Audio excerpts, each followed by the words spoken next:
Most of our physical friends don't realize that when you ask, it really is given. That in the simple realization that you want something, that doorways open, pathways light up, all kinds of non-physical help comes into being, all kinds of circumstances and events, and rendezvous, vibrational rendezvous, take place in the moment that you come into contemplative awareness of something that you want. If you could see an aerial view, you would never again worry, because in the slightest wish or hope, and certainly in those stronger desires, pathways light up that are so vivid that those of us who are aware of these pathways wonder why any of you would ever worry. And then we remember that the reason you worry is because you can't see the path. So we want to make you aware of it. We want you to feel the path even if you can't see it. Esther will say to us from time to time, well, light it up a little brighter, will you? Make it a little bit more evident. And we say, you say that you want that only when you're standing in the darkness and you can't see the light. But when you're standing out there, tuned in, tapped in, turned on, you want everyone to get out of your way because you want to be the creator of your own experience. You don't want someone else doing it for you, but we just want to let you know. No one else is doing it for you, but you have infinite intelligence helping you along the way. And if you could just be a little less aware of what's not going right now the way you think you want it to be, and a little more aware of what is going the way you want it to be, so that you're tuning yourself to the highest frequency of your highest good, then those pathways would be more evident to you. And we want to stop for emphasis and punctuation. That is what the best of life is about. When you want something and you believe it and you're on your way to it and you're joyfully romping down the path on your way to it. When you go on vacation or you get on a journey, you get out on the road going someplace, you're not there when you first start, but you don't freak out because you're not there. You expect there to be some journey along the way. But we have to say, friends, we love you very much. You know what's coming after that phrase? We love you very much, but you do complain on your journeys. You do. You complain on your journeys, and we take that as a good thing, not as a bad thing. We mean it as a compliment in this sense. At very deep levels, sometimes so deep, at very deep levels, you know things are supposed to work out for you. You do. And when they're not, there is a sort of freaking out that is natural. We understand that. But we want you to know a whole lot is working out before there is a manifestation that you can show to others. And if you can be a little less hung up on the manifestation that you want to show to others and more tuned to the feeling of adventure, to the feeling of joy, don't you just love it when you want something in general terms and you don't exactly know how it will play out? Oh, you've got some ideas about how you would like it to play out. But the reason that you want whatever it is to play out in more detail is because you believe that in the manifestation of it, you will feel better. So, you know how when you want something and it hasn't yet manifested, but you have this general sense of it, and then ideas start to come to you? Don't you like that feeling of idea? Don't you like that feeling of inspiration? You do when that feeling of inspiration is accompanied or allowed on this basic platform within you of expecting good things to come. So if you could just develop a sort of general basis of beingness that goes sort of like this.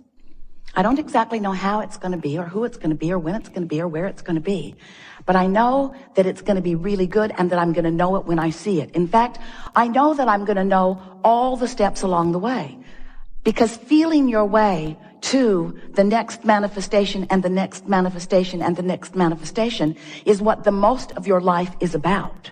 It's not about the manifestation and the manifestation and the manifestation. It's about feeling your way along your way to the next manifestation and the next manifestation. Hear that? That's really an important thing. Because if it were the other way, if it was just manifestation, I want it, boom, I want it, boom, I want it, boom, I want it, boom, we promise you this would be a seminar on de-manifestation. I have 487 cars, Abraham. The oil is seizing up in most of them because I can't get to them every day. I have more property than I have been able to visit. The rats have moved in. I have more stuff than is manageable. That is what you would say to us. There are more people in my life and there are more conversations to have than I have tongue to have them with. That's what you would say to us. But when you let your world be a vibrational world, which means it's an emotional world, which means it's a thoughtful world, now your world can be one that vacillates between comfort and ease, and power and certainty, and eagerness and clarity and passion and love and joy. In other words, you're up there on that end of the emotional scale. You're not having to dip into the contrast because you have enough contrast in that good feeling end. You like going from, the satisfaction of not being overwhelmed to the exhilaration of having a little more to do right now than you really want to do. In other words, that's really a nice blend of emotions, and you have the ability to control yourself in that way. But you've got to stop. You have to stop making it about the manifestation and begin making it about how I feel right now, how I feel right now, how I feel right now. Because you don't have control over the manifestation because you haven't exercised control over your vibration. But if you start making it about exercising control over your vibration, control over your emotion, control over your thoughts, control over your words, control over your general approach to physical life experience, what you're going to begin to notice is that you have control over all of the specifics of your life. Not just what, but where. And not just where, but who. And not just who, but when. You get to dictate every single part of your experience. You get to call the shots. You are the only one that ever calls it in, and you're the only one who ever holds it out and keeps it from coming. So do you have any idea? We do. And we're not mocking you. Well, a little. Do you have any idea how many experiences you have called to you that you're not allowing to flow with the ease that is possible? And do you know the one reason why you're not allowing these things, experiences, people, places, events, circumstances, dollars to flow to you in the way that you want? It's because you are fixated on the observation of what is, and you are letting the absence of what you want in your what isness dominate your vibration, set up a vibrational field that holds it apart. So you've got this pull, push, pull, push, pull, push thing going on. I want it, but I want it now, and I want it yesterday, and I want it so much, and the not having of it has me upset. That's basically what your vibration, most of you, we love you so much, but we thought you might like to start this new year off knowing how to create your own reality. Because nobody else is creating your own reality, you see. That's why it's called your own reality. Your own reality. You are the creator of your own reality, which means you are the vibrator of your own beingness, which means you are the thinker of your own thoughts. You are the perceiver of your own world.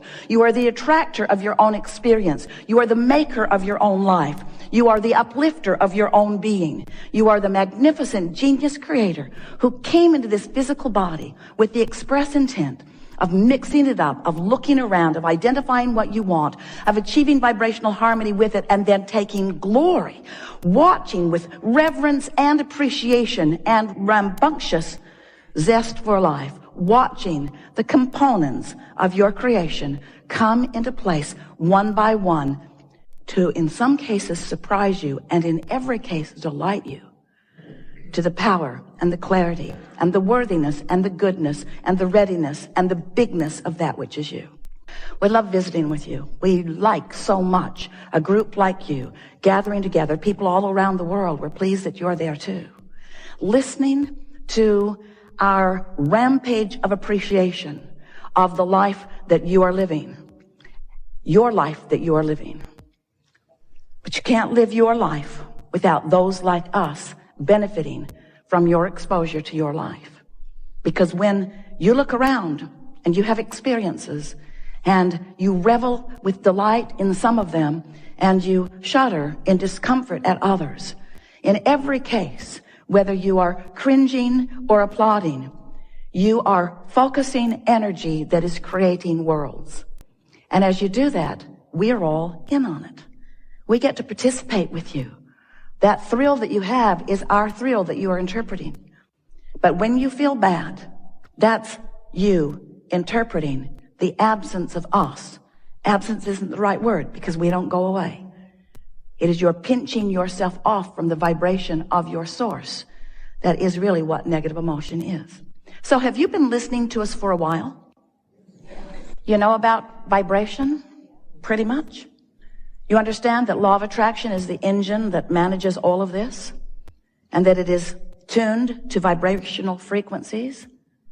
Do you understand that everything has a vibrational frequency? Do you understand that your manifestations that will soon manifest have vibrational frequencies? And that if before it manifests, you achieve vibrational harmony with the frequency of it, then it comes to you faster. Do you understand that abundance has a vibrational frequency? Yeah? And can you imagine what it feels like? What would the vibrational frequency of abundance feel like if you were going to put words to it? It would feel like ease. It would feel like freedom to choose, certainly. It would feel like eagerness. It would feel like clarity. The vibration of abundance feels like fresh air. It feels like clear path. It feels unlimited. It feels always flowing. It feels abundant, meaning never ending, always flowing. It doesn't feel pinched off, and it doesn't feel like jealousy, and it doesn't feel like worry, and it doesn't feel like fear. It feels like fun. It feels like sureness. It feels like certainty. So let's say that you're standing in a what-isness of less abundance than you want. If you can take your attention away from your perceived manifestation of not enough, and you can focus upon something else that feels like fun, or something else that feels unlimited. In other words, you can use subjects other than the subject of money, which may feel like not enough every time you think about it. You can focus upon other things that feel like fun, that feel unlimited, that feel like clarity, that feel like fresh air. You can practice the seed vibration of abundance by staying off the subject if the subject calls something different from you. You see what we're talking about? A while back we said, if you're working on abundance, if abundance is something that is important to you, then take money out of the equation, because there is so much abundance that is abundantly around you that you can tune yourself to the frequency of that. What's something else you want? Usually it falls into a handful of categories. You want money, you want a lover, you want someplace really great to live, you want a body that feels good. So let's say that your intent is for a lover who isn't there. A lover, what does a lover feel like? What does it feel like? What does being in love, what does a lover feel like? What's it feel like? Exhilarated, high. Feels happy, feels high, feels Loving, appreciation. pretty damn good.